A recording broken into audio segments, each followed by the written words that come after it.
HJC visor arrived. This is the HJ05 base plate kit. That's these black pieces on the side, and with the accompanying visor, which is the HJ05 clear shield. And I'm working now on getting that fit into the sides. I'm going to need to do a little bit of trimming to make sure that that fits well on both sides. And then I'll need to cut some pieces to fill in here in the top portion so that the visor can be tipped back and so that you don't have a giant gap up front. And then when that's done and I've got the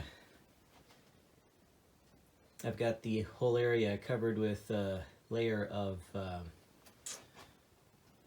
joint compound, then I can go ahead and lay up the carbon fiber and I will have a hood. And then I can get out and ride because it's been pretty brutally cold and I really don't want to ride without a hood. Alright, time for another Racehood update. This has been a much longer project than it really should have been. The first Racehood that I made up for the cedar strip wall, I think I did in like one day. But that was because I laid it up over top of some 1/4 inch foam and I had just some very basic forms. This one I'm making a proper plug because I want to pull two different hoods off of it, a more standard traditional race hood like the Quest normally comes with, and then the convertible one that I've been talking about.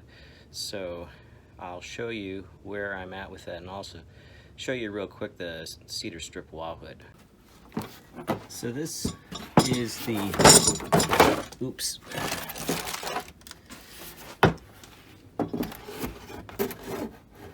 It's not really a good place to set that. This is the hood for the WOW.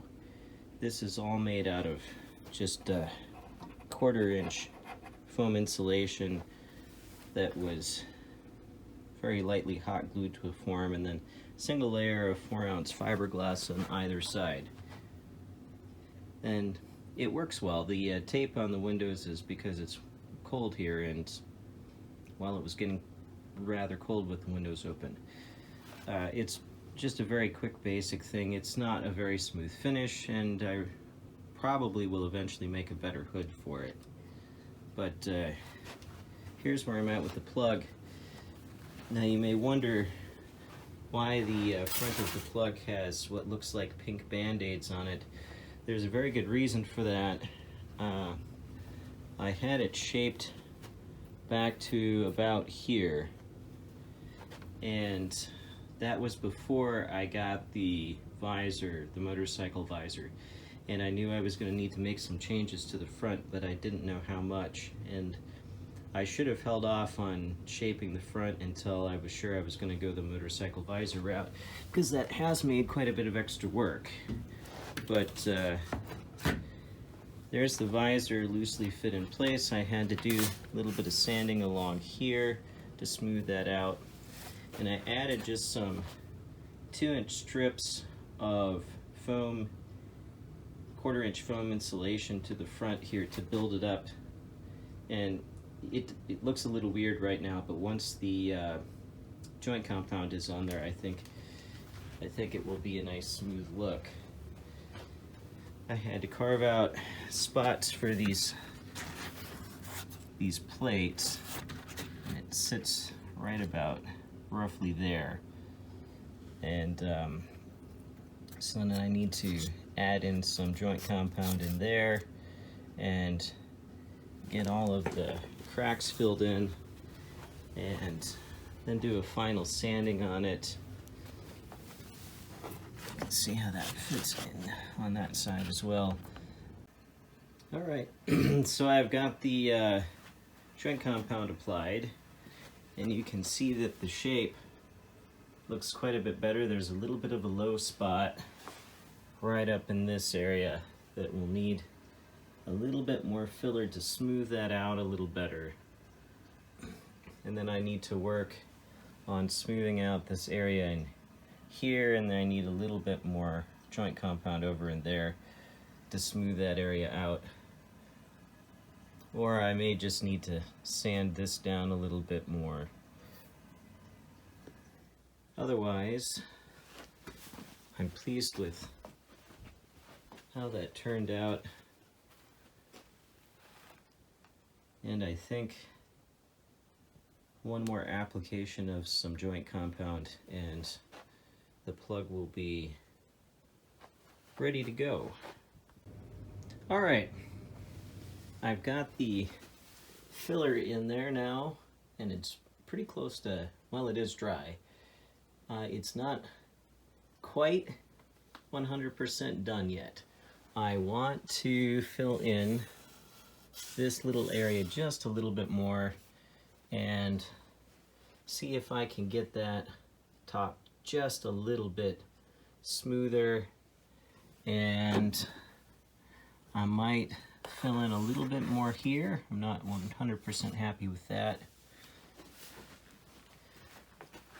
And maybe slap a little bit right in under there, bring that down a little bit more. And then here on this side, I may want to fill in a little bit on the top and a little bit back in here. Otherwise, here along the side, I've got a little bit to fill there. You can see that little bit of a mark. It's actually fairly smooth to the touch, but I may fill in that a little bit. And then I've got some final filler work to do down and around the rain gutter, behind the kind of ear flap parts that just need to be filled in and touched up a little bit.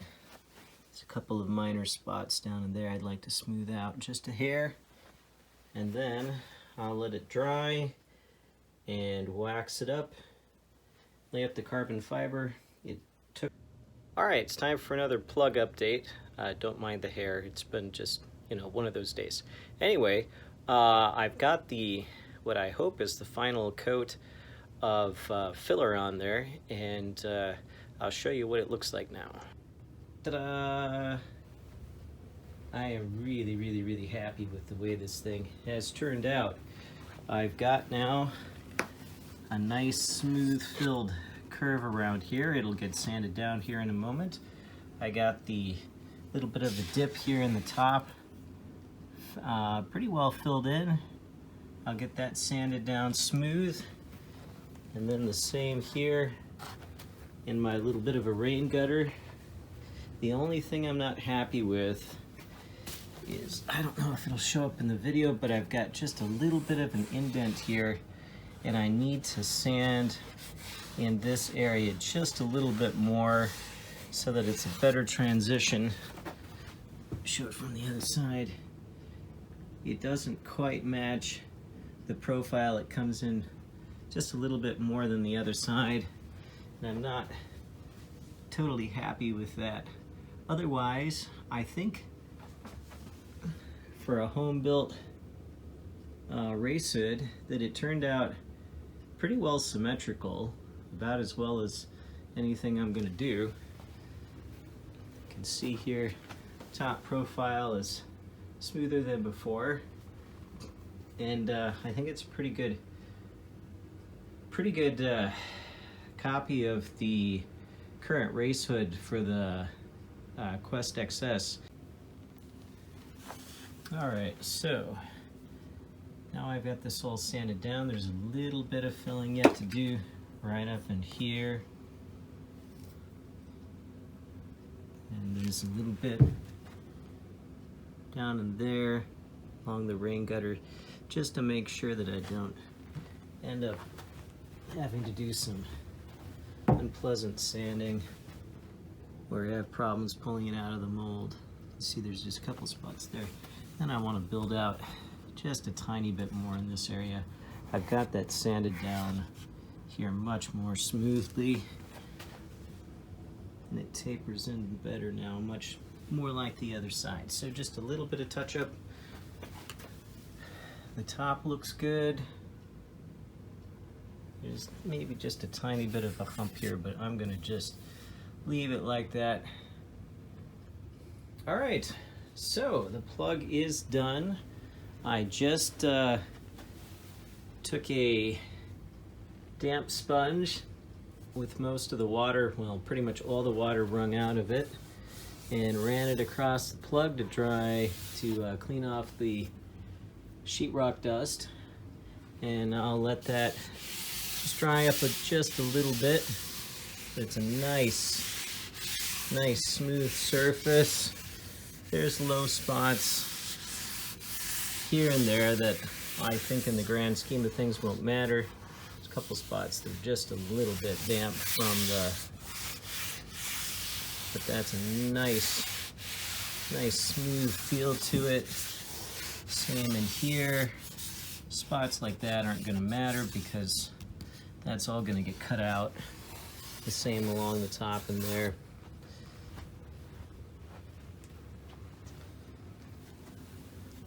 Then these little indents where the mount for the visor will go, those turned out really nice.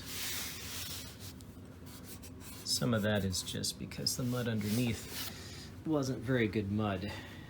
I initially was using a leftover container of mud that had started to mold, and some of these spots are a little bit wet again from the cleanup, but my hand's coming off nice and clean now, and it feels nice and smooth.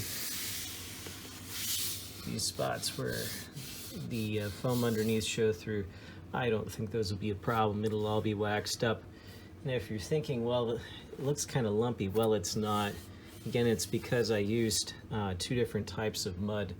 The first layer of mud was an older bucket of mud, and then I switched to using a dry powder that you just mix some water with, and that stuff sets much more quickly, much easier to work with. You can control exactly how much you need so you don't have a bucket of mud going bad. And then in the end there will be a little bit of a gap up here, which is good. I want that little bit of a gap because I want to be able to have air vent out the back.